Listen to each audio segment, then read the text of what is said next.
Khalaqah usbu'iyah Bapak Ustaz Luqmanul Hakim dan Hadratul Mukarram wal Muhtaram kersana Alhamdulillah Ketua DKM Masjid Nurul Iman Perum Polobon Desa Bapak Muhammad Abduh senantiasa istiqomah semenjak awal karir sehingga menjadi Ketua DKM. Hadratul Mukarram, para jamaah sekalian, Khalaqah usbu'iyah malam Kamis, semoga kita diberikan oleh Allah keistiqomahan, amin ya Allah ya Rabbul Alamin. Pertama dan yang paling utama, marilah kita panjatkan puji dan syukur keagungan Allah Ta'ala dengan mengucap Alhamdulillahirabbil alamin. Shalawat serta salam kita sanjungkan kepada junjungan kita, yakni Habibana wa Nabiyana wa Syafi'ana wa Maulana Sayyidina Kangjeng Nabi Muhammad Sallallahu Alaihi Wasallam, dengan mengucapkan Allahumma salli ala Sayyidina Muhammad wa ala ali Sayyidina Muhammad.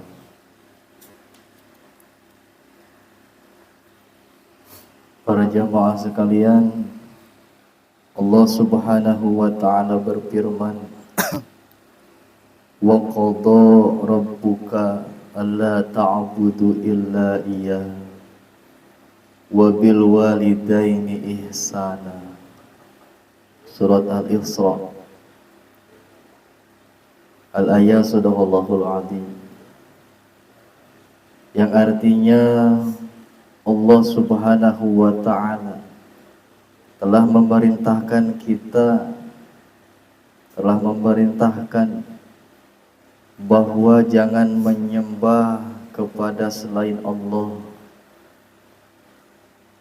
wabil walidaini ihsana, dan berbuat baik kepada kedua orang tua. Berlaku baik kepada orang tua disandingkan dengan perintah Allah agar menyembah Allah Ta'ala dan jangan menyembah selain Allah. Kenapa seperti itu para jamaah? Perlu diketahui, pada zaman Rasulullah Sallallahu Alaihi Wasallam ada sahabat yang bernama Alqamah. Alqamah ini adalah sahabat Kangjeng Rasul yang mana tidak jauh daripada Kangjeng Rasul dan diakui ibadahnya. Ketika jihad, beliau jihad. Ketika melaksanakan sholat berjamaah, beliau pun tidak lepas untuk melaksanakan sholat berjamaah. Ketika puasa maupun haji, beliau selalu melaksanakan dan tidak pernah ketinggalan. Suatu ketika Alqamah mengalami keadaan yang sangat payah karena sakitnya. Sehingga diketahui oleh para sahabat, dan datanglah para sahabat ke kediaman Alqamah seraya menalkinkan Alqamah. Kenapa ditalkinkan? Karena Alqamah mengalami sakit yang mana sakitnya dalam keadaan sakaratul maut. Dan kenapa orang sakarat harus ditalkin? Hadis baginda Rasul yang diriwayatkan oleh Ibnu Majah, lakina mautakum la ilaha illallah, innahu man akhiru kalami la ilaha illallah dakhalal jannah. Talkinlah orang yang hendak mengalami kematian dengan la ilaha illallah, karena sesungguhnya orang yang akhir kalimatnya mengumandangkan la ilaha illallah dakhalal jannah, tentulah orang tersebut masuk dalam surga. Makanya ketika ada orang yang sekarat talqin la ilaha illallah. Nah, Alqamah seorang ahli ibadah yang diakui oleh para sahabat dan Kangjeng Rasul. Tapi ketika di akhir hayat ditalkin oleh para sahabat, Alqamah tidak mengikuti apa yang para sahabat talkinkan. Mulutnya seolah-olah terkunci, tidak mampu mengucap la ilaha illallah. Ditalkin yang kedua sama, tidak dapat membaca kalimah la ilaha illallah. Lalu sahabat memanggil Kangjeng Rasul, menghampiri Kangjeng Rasul agar Kangjeng Rasulullah yang mentalkinkan Alqamah. Ketika sampai di kediaman Alqamah, Kangjeng Rasul tidak langsung mentalkin. Apa yang Kangjeng Rasul lakukan, yakni memanggil istri daripada Alqamah. Lalu ditanyakan kepada Alqamah, apa yang telah diperbuat oleh Alqamah? Berkata si istri Alqamah, kebiasaan yang dilakukan oleh Alqamah ketika beliau berpergian atau bekerja, ketika pulang membawa hadiah. Lalu dibukalah hadiah tersebut atau oleh-oleh tersebut, lalu dibagikan kepada keluarganya. Namun ketika Alqamah pulang dalam bekerja dan ada ibunya dalam rumah, ketika Alqamah membawa hadiah atau oleh-oleh, tidak langsung dibuka hadiah atau oleh-oleh tersebut, malah disimpan dan ditinggalkan. Karena mungkin Alqamah dalam keadaan capek. Karena si ibunya di dalam rumah Alqamah melihat Alqamah membawa hadiah tapi tidak dibuka, marahlah ibunya kepada Alqamah dan pergi dari rumah Alqamah. Semenjak kejadian tersebut, ibu Alqamah marah terhadap Alqamah. Kangjeng Rasul mengetahui kejadian tersebut, lalu mengutus sahabat untuk menemui ibu Alqamah. Datangkan ibunya Alqamah ke sini supaya beliau mengampuni segala kesalahan yang telah dilakukan Alqamah kepada ibunya. Datang sekali, ibunya malah menjawab, saya tidak akan datang. Saya sudah, dia Alqamah mau mati mau hidup saya nggak peduli. Menghadap lagi kepada Rasulullah karena ibu Alqamah tidak bisa datang. Yang kedua sama, yang kedua pun sama. Ibu Alqamah tidak mau menghampiri Alqamah yang dalam keadaan sekarat. Lalu apa yang dilakukan oleh Kangjeng Rasul? Sediakan kayu bakar, simpan di depan kediaman ibu Alqamah. Bertanya para sahabat, untuk apa ya Rasulullah kita bakar Alqamah? Daripada kelak di neraka Alqamah diberikan api 70 kali lipat daripada api dunia, lebih baik kita bakar Alqamah. Lalu para sahabat menyediakan kayu bakar di depan kediaman Alqamah, di depan kediaman ibu Alqamah. Lalu bertanyalah warga sekitar itu, untuk apa ya Rasulullah sehingga membuat kayu bakar setinggi itu? Dijawab, ini untuk membakar Alqamah. Nah, ketika mendengar Alqamah hendak dibakar, keluarlah ibu Alqamah menanyakan kepada Rasulullah, wahai Rasulullah, kenapa engkau hendak membakar Alqamah karena engkau tidak mau memaafkan kesalahan Alqamah. Lalu diantarkanlah ibu Alqamah menemui Rasulullah. Setelah diantarkan menemui Rasulullah, meskipun anak saya sejelek, seburuk apapun, wahai Rasulullah, dia tetap anak saya. Setelah mendengar pernyataan tersebut, ibunya ikhlas ridho sehingga mendatangi Alqamah yang dalam keadaan sekarat.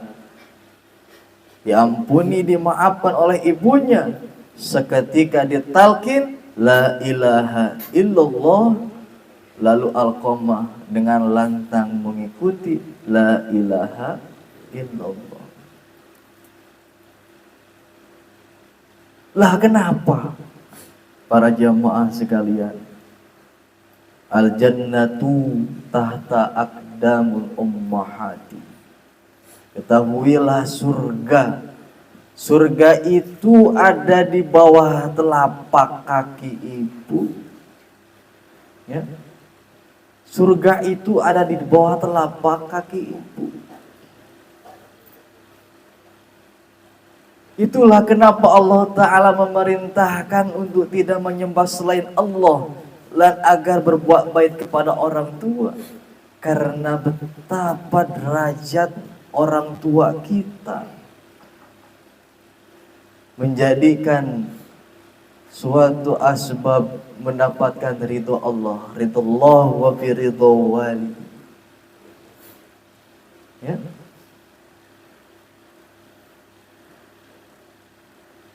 Lalu ada seorang laki-laki di zaman Rasulullah. Ini cerita, bukan cerita. Kisah yang kedua. Ada seorang laki-laki di zaman Rasulullah yang mempunyai ibu rentan. Ibu yang sudah tua. Seorang laki-laki itu setiap hari pekerjaannya memangku orang tuanya, memberi makan orang tuanya karena ibunya sudah rentan, sudah tidak mau mampu apa-apa. Mandi dipandikan, BAB pun dibersihkan, makan dikasih makan, disuapi. Lalu datang kepada Rasulullah, ya Rasulullah, saya mempunyai ibu yang sudah rentan. Setiap hari aku gendong, aku beri makan, aku pandikan, dan aku bersihkan kotorannya. Apakah itu sudah cukup untuk membalas jasa-jasaku kepada ibuku? Apa jawaban Nabi? Tidak. Di anna kanat tukhdimuha tuhibbu hayataka. Tidak. Karena apa? Karena ibumu merawatmu dari kecil, seraya mendoakanmu agar engkau panjang umur dan mendoakanmu dalam kondisi agar kamu yang baik-baik untuk kamu. Tapi engkau wa anta tahdimu mautik wa anta tahdimu tuhibbu mautuka. Sedangkan engkau merawat ibumu seraya mendoakan agar ibumu agar cepat mati. Kita merawat orang tua kita yang rentan dalam hati, ya Allah, aku ikhlas apa ibu kita telah apa ibu saya apabila ibu saya mati. Tidak akan mampu kita membayar jasa orang tua kita, mengurus kita dari kecil sampai saat ini. Banyak, hati-hati. Makanya di dalam hadis jelas ada dua dosa yang Allah langsung tumibahkan kepada orang tersebut. Pertama zina, yang kedua uqudul walidain, yang kedua adalah durhaka terhadap orang tua. Insyaallah yang saat ini masih mempunyai orang tua. Orang tua tidak menginginkan harta yang kita berikan. Ya, tidak ingin uang yang kita kasihkan. Beliau hanya butuh kasih sayang daripada seorang anak. Beliau hanya ingin kita sehat walafiat. Beliau hanya ingin kita selalu berbakti kepada. Mintalah ampunan, maaf setiap hari kalau bisa kepada orang tua. Karena kunci ridho Allah terdapat di dalam ridho orang tua. Contoh Alqomah, jihad, jemaah, saum, haji tidak pernah ketinggalan. Tapi di akhir hayatnya karena melakukan kesalahan kecil yang menyakiti hati ibunya, menjadi penghalang ia untuk masuk ke dalam surganya Allah Ta'ala. Nah, singkade para jamaah. Insyaallah tabarakallahu taala birahmatillahi karomihi. Itunya mulai 10.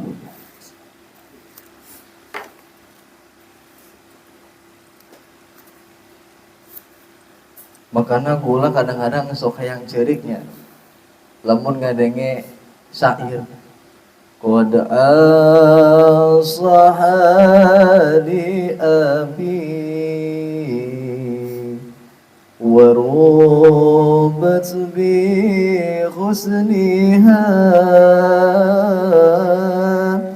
ummi wa arsyadani. Dengekeun deh sorangan abi wa arsyadani umi dengekeun sorangan qad asoha. Masalahna ieu saya di dia jeung sorang merdu saya keluar si Ariel kekelehkeun deh harunya deh Ariel. Soalnya saya mempunyai suara yang ditahan keluar ketika naik pentas. Ayeuna mah kerawan dikeluarkeun. Bismillahirrahmanirrahim. Wa qala Nabi sallallahu alaihi wasallam man kharada min tuli ma'siyati ila izzit ta'at agnahullahu ta'ala min ghairi malin wa ayadahu min ghairi jundin wa azahu min ghairi asyiratin. Wallahu a'lam bishawab. Dari baginda Rasulullah sallallahu alaihi wasallam, man kharaja min dhulli ma'siyati ila izzit ta'ati, orang yang keluar dari keinaan maksiat ila izzit ta'at, kepada kemuliaan taat, agnahullahu ta'ala min ghairi malin, maka Allah akan memberikan kekayaan kepada si eman tanpa harta. Ya, awas. Di dalam sarah disebutkan maksudnya tanpa harta yanfaqahu bal bisaqwan qalbi, yakni Allah memberikan kepada man tersebut ketenangan dalam hati. Para jamaah sekalian, orang yang keluar di dalam kehinaan maksiat, maksiat itu kehinaan, ya. Kenapa maksiat kehinaan? Segala yang dilarang oleh Allah sadayana oge kehinaan. Ya.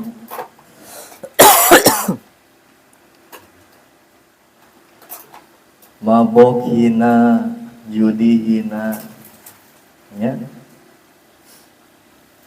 Zina hina, membunuh hina, itulah kehinaan. Makanya jelema yang keluar dari menghina maksiat kepada kemuliaan taat, hijrah ia berarti hijrah hidayah, maka Allah akan memberikan kekayaan kepada orang tersebut, tapi kekayaan tanpa melalui harta. Perlu diketahui para jamaah, Orang yang disebut kaya, yakni sebetulnya bukan orang yang banyak duitnya, bukan banyak mobilnya, bukan tinggi jabatannya. Orang yang kaya ialah kaya akan hatinya. Karena apabila kita punya banyak uang, punya banyak harta, tinggi kedudukan, tapi hati kita sempit, hati kita melarat, apa yang kita miliki itu tidak akan terasa nikmatnya. Tapi berbeda, kita kekayaan pas-pasan, kita kecukupan, meskipun banyak hutang, tapi Allah berikan ketenangan dalam hati. Syukuri para jamaah, itulah kekayaan yang sebenar-benarnya. Karena orang yang telah diberikan ketenangan hati, itulah orang yang diberikan oleh Allah kekayaan tanpa melalui harta. Jadi orang yang, maaf katakan, orang yang serba kekurangan tapi ia masih merasa tenang, itulah karunia yang Allah berikan kepadanya, patut disyukuri. Jangan merasa, ya Allah kok saya beda sama orang, engkau beri beli lah saya segini baik. Orang tersebut lupa bahwa Allah memberikan kekayaan di dalam hatinya. Patutlah kita bersyukur kepada Allah Ta'ala. Justru kekayaan hati ini malah lebih sulit didapatkan para jamaah daripada kaya harta. Punten, kunci kaya harta kita berusaha semaksimal mungkin. Kalau bisa malam jadi siang, siang jadi malam, kepala di kaki, kaki di kepala, insya Allah kita kaya. Tapi kaya hati ikilah sulah pak, susah pak kaya hati ini pak. Orang yang kaya akan hati, ia harus bisa istiqomah menjaga hatinya daripada goplah kepada Allah. Harus bisa senantiasa menjaga hatinya daripada lalai kepada Allah. Susah pak. Susah. Harus menjaga dirinya untuk istiqomah ke majlis ta'lim. Harus menjaga dirinya istiqomah ke dalam majlis zikir. Harus menjaga dirinya istiqomah ke dalam masjid salawat. Susah pak. Harus istiqomah membaca Quran. Susah pak. Bersyukurlah anda yang sekarang yang hatinya Allah beri ketenangan. Itulah kekayaan yang Allah berikan tanpa melalui harta. InsyaAllah tabarakallah. Dipikir-pikir hidup kita penuh kupur daripada syukur para jamaah. Kupur Allah mana. Kenapa disebut kupur? Karena kita tidak punya uang, itu seolah-olah kita termiskin di dunia. Betul tidak? Ya. Kita tidak punya uang itu seolah-olah hidup kita itu paling sengsara, Pak. Padahal uang itu bukanlah segalanya. Janganlah mau dihambaakan oleh uang, Pak. Masya Allah, tabarakallah. Karena belajar ilmu zuhud, orang zuhud itu orang uang ada atau enggak dia nggak ada bedanya pak. Dia punya uang 1.000 sama 100.000 itu nggak ada bedanya sama pak. Itu yang pertama. Yang kedua, wa'aidu min ghairi zunillah. Yang kedua ini adalah muwatakan Allah kepada ziman tanpa tentara. Menguatakan tanpa tentara.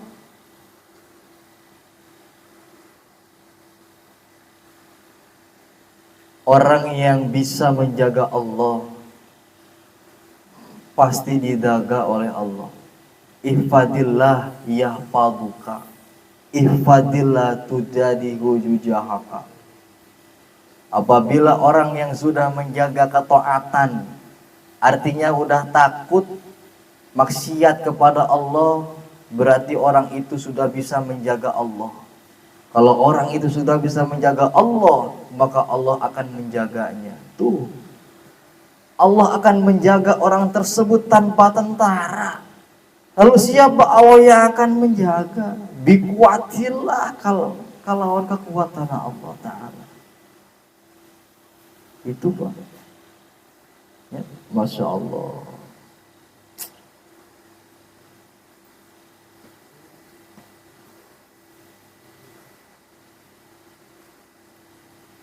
Wa a'azzahu min ghairi ashiratin. Lan menangangkan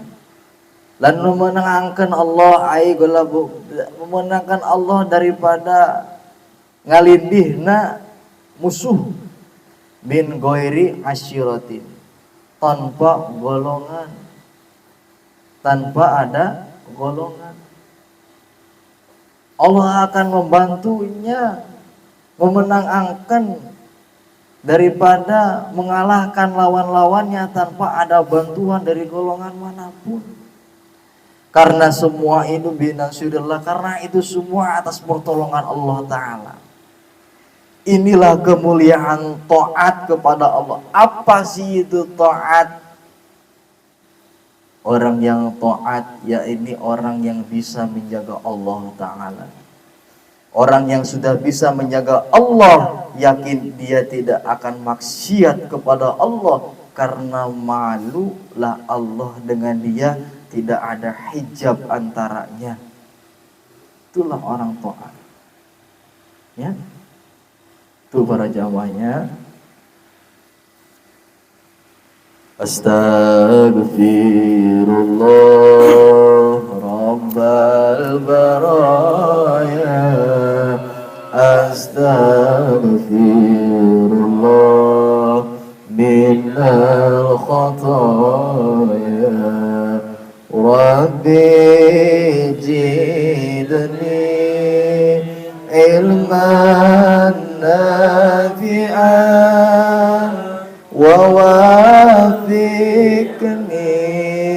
عملا صالحا ووهب لي رزقا واسعا وتب علينا توبة نصوحا وتب علينا توبة نصوحا أستغفرullah Rabbal baraya, astaghfirullah minal khataya.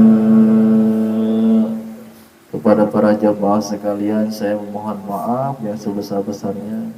Kepada Allah Ta'ala saya meminta ampunan. Allahumma biq ila aqwamit thariq. Assalamualaikum warahmatullahi wabarakatuh.